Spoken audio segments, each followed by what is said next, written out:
We are sitting in a room with a tin roof, and the rain just began to rain down, emphasizing that well-being is raining down all around you.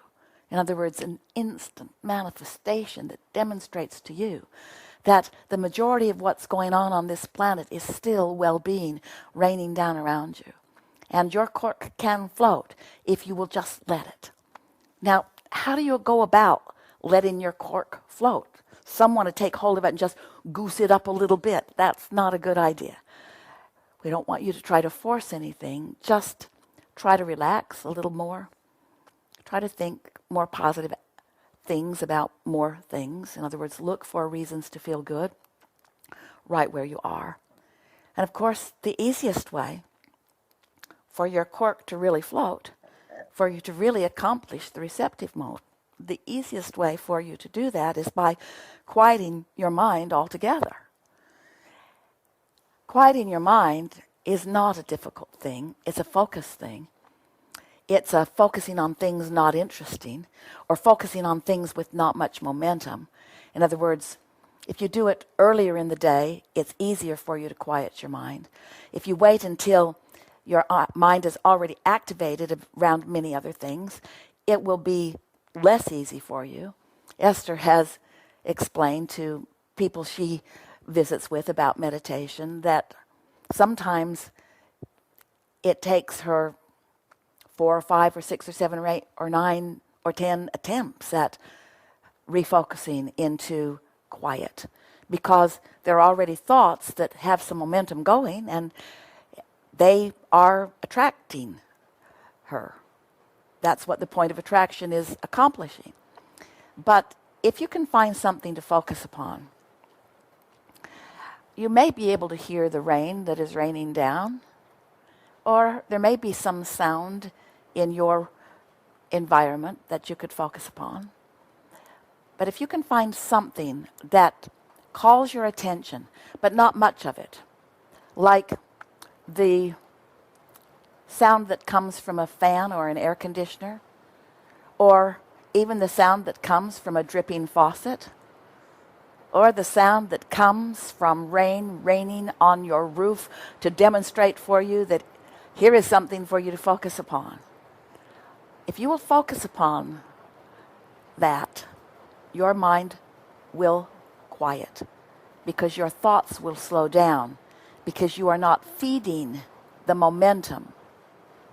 You're focused upon something that is more singular. Or you could focus upon your breathing. That's how Esther first meditated. Breathing in and out, counting her breath, wanting to give her attention to that and only to that. And so what you'll discover as you get better and better at releasing thought and easier at allowing your vibration to rise, what you will begin to accomplish is more time in vibrational alignment with the broader part of you, which means more time in vibrational alignment with the desires that you've been projecting or launching into your vortex. More alignment with the desires that you have launched, that your inner being has called into the vortex. More time, more airtime, more practice time, more vibrational time. And before you know it, you'll find that at any moment in time, you have the ability to put yourself in a place apart from others, if you can. Close your eyes, get comfortable, and focus inside your own being and feel what your inner being is feeling. Now, at first, what you'll feel will be feelings.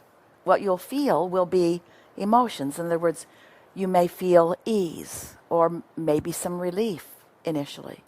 You'll feel some maybe movement.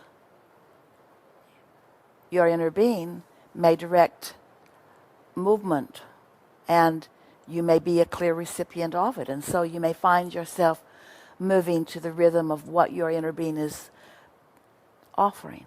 In other words, think about what's happening. There's no assertion. Your inner being isn't moving your head. There's only attraction. But when you quiet your mind, you become one with that point of attraction. That matters so much. Imagine being in alignment and at the same point of attraction as your inner being, who stands where all of your solutions are, leading you through the path of most allowance, or as we usually speak it to humans, through your path of least resistance, to emotions first, feelings first, bodily sensations first. You may find some feelings of twitches and itches as energy moves about within you. It's all good, and there's no right or wrong way. Just acknowledge that you're tuning in, and don't think too hard about the fact that you are tuned in or that you like to be tuned in. Just be easy in your thoughts about it, and the momentum of your alignment will increase.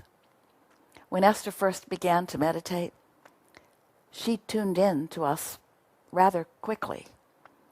And even in the first attempt at quieting her mind. And then she and Jerry meditated every day for 15 or 20 minutes for about 9 months.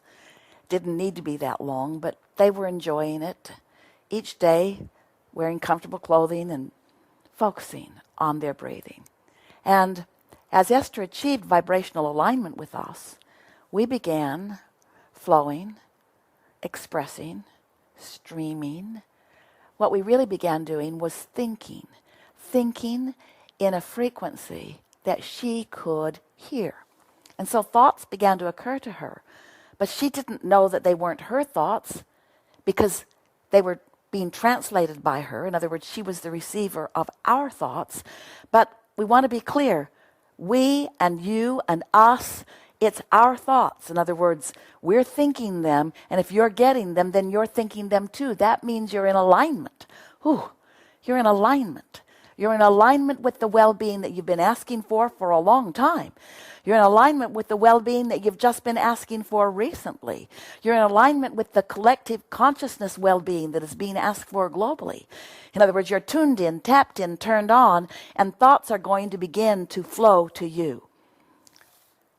Better said, you're going to begin to receive the revealing of these thoughts. The revelation of these thoughts has been going on for a long time with you.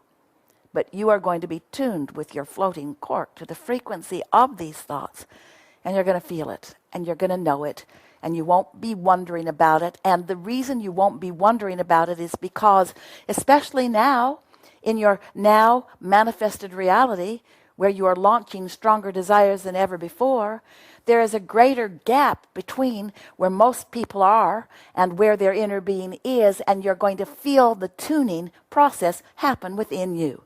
You're going to know it.